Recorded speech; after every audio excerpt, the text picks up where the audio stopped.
Types of chemical reactions. So we're going to study in grade 10 5 different kinds of reaction. We're going to do 4 today. So the first one's called synthesis reactions. They're also known as combination reactions because what we're doing is we're taking two small things and we're combining them together to make one big thing. So it involves a combination of smaller atoms and or molecules into larger molecules. So the example I have here is a white ball plus a blue ball will give me a blue and white ball. And you can see the white there and the blue there. A lot of times we use letters to represent the elements. So we can say element A plus element B will give me AB. And AB means the two of them combined. So if you have two individual things and they just combine into one result, one product, that's called a synthesis reaction. So I have a few examples to go through. So this one here, if we have hydrogen gas plus oxygen gas, it gives me water. So we have two things, and the pluses separate the different elements in this case. So I have, or molecules, I have two different things here. I have hydrogen gas and oxygen gas, and it gives me one output. Okay, I have water. Here's another one. So HCl plus NH3. HCl is hydrochloric acid, or you can say hydrogen chloride. NH3 is ammonium, okay, and that's one you should know as well. So this is ammonium, okay, it gives me NH4Cl, ammonium chloride. So we see two different things, and it combines to give me one big thing. So that's a synthesis reaction. Number 3 is CO2, carbon dioxide, plus water gives me H2CO3. So we have two small things combined to give me one big thing. So synthesis reactions, two small things giving you one big thing. Example number 4. I want to write a balanced chemical equation for this. So it says powdered zinc metal reacts with sulfur to produce zinc sulfide powder. So the first thing you do is you write out your word equation. So I have zinc, so I'm going to write that down, plus it reacts with sulfur,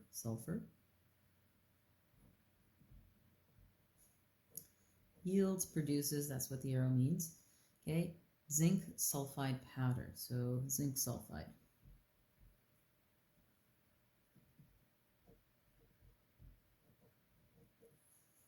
So you write out your word equation. Now we're going to write out our skeleton equation. So zinc is just Zn, and it tells me that it's a metal, so I know it's a solid. So in brackets we put a little s for solid, plus sulfur, and sulfur is actually a solid as well. You saw it last year. It's almost looks like this yellow brick, and it kind of smells a little bit. And I'll show you when you get into class what sulfur looks like.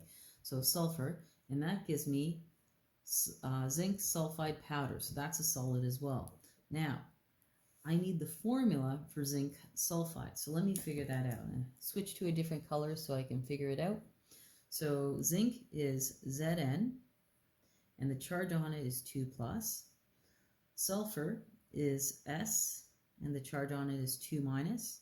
I then do my crisscross thing. So I get Zn2S2.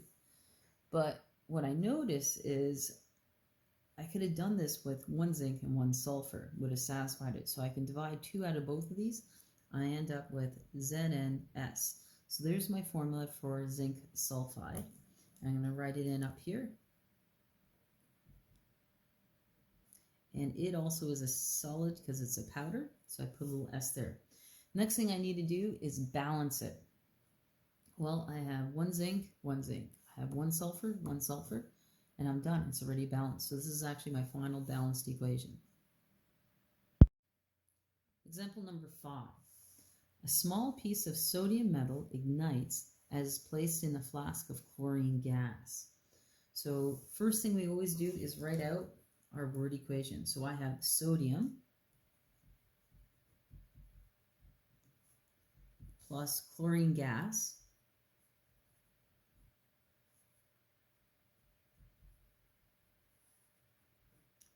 And when sodium and chlorine combine, we get sodium chloride.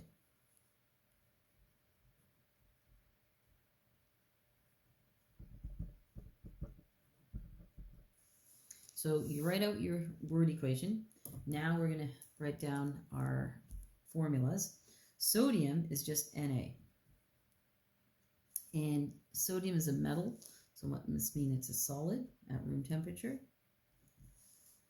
Chlorine is a gas, because it says chlorine gas, but chlorine's one of our diatomics. So we actually write down Cl2 and put a little G for gas. So there's 7 diatomics, and those are atoms that are never found by themselves. If there's no one else to react with, they'll like share with themselves. They'll react with themselves and share with themselves.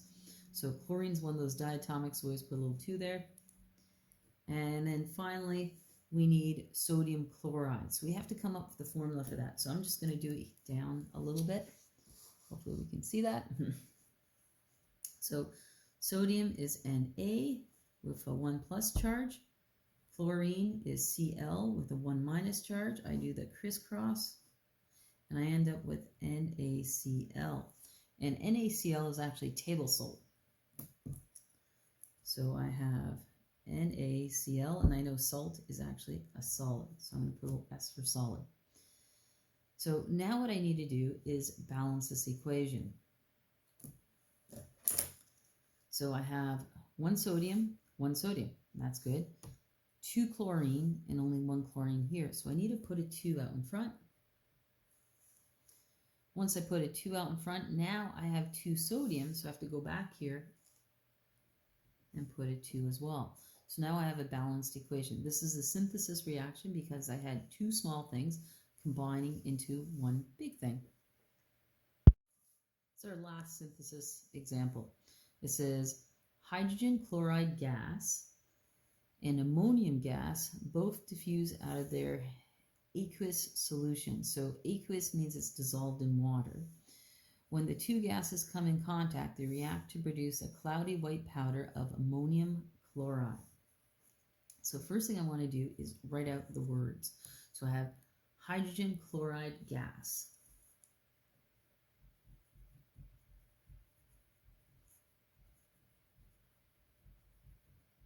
So I have hydrogen chloride and ammonia.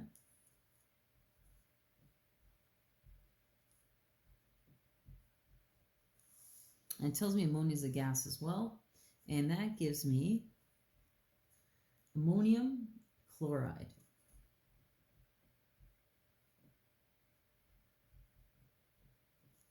Running out of space, I'll write underneath. So ammonium chloride. All right, next I want to write out my equations. Hydrogen chloride, well, I got to figure out what that is. So I know hydrogen is H with a +1. Chlorine is Cl 1 minus. I do my crisscross, I get HCl. So there's my formula for that. The other one I'm going to have to figure out is my ammonium chloride. So let's do that. So I know ammonium is NH4, and that has a 1 plus charge. And chlorine, we already said, is 1 minus. We do the crisscross. I end up with NH4Cl. So I'm going to put those into my word equation over here. So hydrogen chloride gas is HCl. I'm going to put a little G for gas. Ammonia is a formula you have to start getting familiar with. So ammonium is just NH3. It's not the ion, okay? It's neutral, so NH3. It's also a gas. So that's a formula that I put it in this example so that just make a note, highlight it. Ammonia is NH3. And what we get is NH4Cl. Now we have to see, is it balanced? Well, I have 1 hydrogen here, and I have 4 hydrogens here. So it's definitely not balanced.